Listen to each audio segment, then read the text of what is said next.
আব্বু সকালবেলায় যদি কোনো কারণে অন্য জায়গায় চলে যায় তখন আমার জন্য অনেক কষ্ট হয়ে যায় এই খামারের কাজ করা।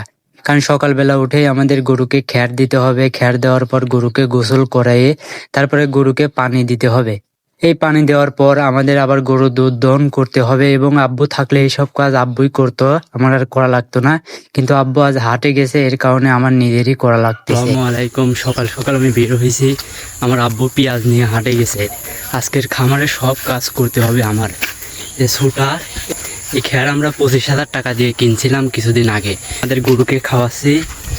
এখন আমি এই খ্যার এক বোঝা নিয়ে গিয়ে আমাদের খামারে দেব এবং যে কয়টা লাগে মানে যে পরিমাণে দরকার দিয়ে আমাদের গরুকে গোসল করাবো। প্রথমে গোবর পরিষ্কার করব, তারপরে গোসল করাবো, এরপরে দুধ দহন করবো ইনশাল্লাহ। এখন আমি তারপর তাদের আমি পর্যাপ্ত পরিমাণ দিয়ে দেব আলহামদুলিল্লাহ। অতপর অনেক কষ্টের পর এক বোঝা খ্যার খুললাম। এখন এই বোঝা আর এক বোঝা নিয়ে গিয়ে আমাদের গরুর গুড়ায় দিয়ে দেবো ইনশাল্লাহ। এক বোঝা খুলছি, এটা আমরা খ্যার 25,000 টাকা দিয়ে পালা কিনেছিলাম। আলহামদুলিল্লাহ আমরা খ্যার এনে আমাদের গরুকে দিয়ে দিয়েছি। এখন আমরা গরুর যত গোবর ছিল সবই পরিষ্কার করে দিলাম। এখন আমরা আমাদের গরুকে গোসল করে দেবো ইনশাল্লাহ। এইগুলো আমাদের গরু। এমন দে মোটর দে।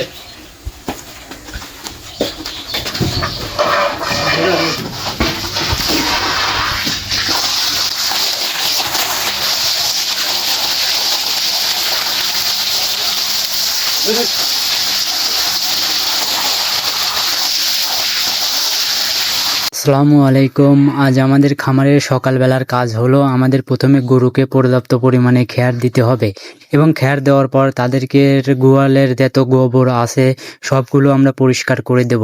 পরিষ্কার করে দেওয়ার পর তাদেরকে ভালোভাবে গোসল করিয়ে দেব, যাতে করে তাদের গায়ে কোনো ময়লা বা গোবর না থাকে। আব্বু যখন বাড়িতে থাকে না তখন এইসব কাজ আমারই করতে হয়। যখন আব্বু বাড়িতে থাকে তখন হয়তো আমি গোসল করে দিলাম বা গোবর পরিষ্কার করে দিলাম, কিন্তু আব্বু দুধ দহন করে, আমাদের তাড়াতাড়ি হয়ে যায়। এর কারণে আজকে আব্বু পেঁয়াজ নিয়ে হাটে গেছে, এর জন্য আমাকে বলে গেছে এবং যে সব কাজ তুমি করে তারপরে গরুর দুধ দহন করায়ও। এবং আমি সকালবেলা উঠে ফজরের নামাজ আদায় করে সব কাজ শেষ করে ফেলবো ইনশাআল্লাহ। মাশাআল্লাহ, আমাদের গরুগুলা অনেক শান্তশিষ্ট। আপনারা যদি দীর্ঘদিন যাবৎ গরু লালন পালন করেন বা ওদেরকে গোসল করিয়ে দেন, ওদেরকে খাবার দেন, তখন ওরা এমনি আপনি ওদের কাছে গেলে কিছু বলবে না। কিন্তু অন্য লোক আসে আবার এই খামারে ঢুকলে তারা আবার উশৃঙ্খল হয়ে যায়, কারণ অন্য মানুষ দেখলে ওরা হয়তো চিনতে পারে না। এবং আমাদের গোসল করানো শেষ, এখন আমরা দানাদার দেবো। এই দানাদার খাদ্যতেই আমরা দিচ্ছি হলো আমাদের গাভী গরুর জন্য। এই গাভী গরুর জন্য আমরা দানাদার খাদ্য হিসাবে গমের যে ভুসি আছে সেই ভুসি এবং ধানের গুঁড়া এবং সরিষার যে খোল আছে, এই 3 ধরনের আমরা দানাদার খাদ্য দেই।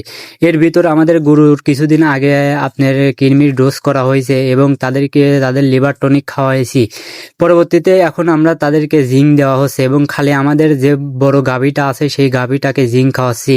এবং আমাদের যে 4টা গরু আছে ওই 4টা গরুকেও আমরা কৃমির ডোজ কমপ্লিট করে দিছি। এখন ওদেরকে আমরা লিভার টনিক খাওয়াচ্ছি এবং কিছুদিন বাদে আমরা আবার তাদেরকে জিঙ্ক দেবো ইনশাল্লাহ। এখন আমাদের বড় গরুকে আমরা পানি খাওয়াবো, তারপরে একে একে করে আমাদের যে 5টি গরু আছে 5টি গরুকেই পানি খাওয়াবো ইনশাল্লাহ। আপনারা হয়তো বলতে পারেন আপনাদের তো গুড়াই আছে এবং গুড়াইয়ে আপনারা সারি সিস্টেম করে পানি খাওয়ানোর জন্য ব্যবস্থা করতে পারেননি।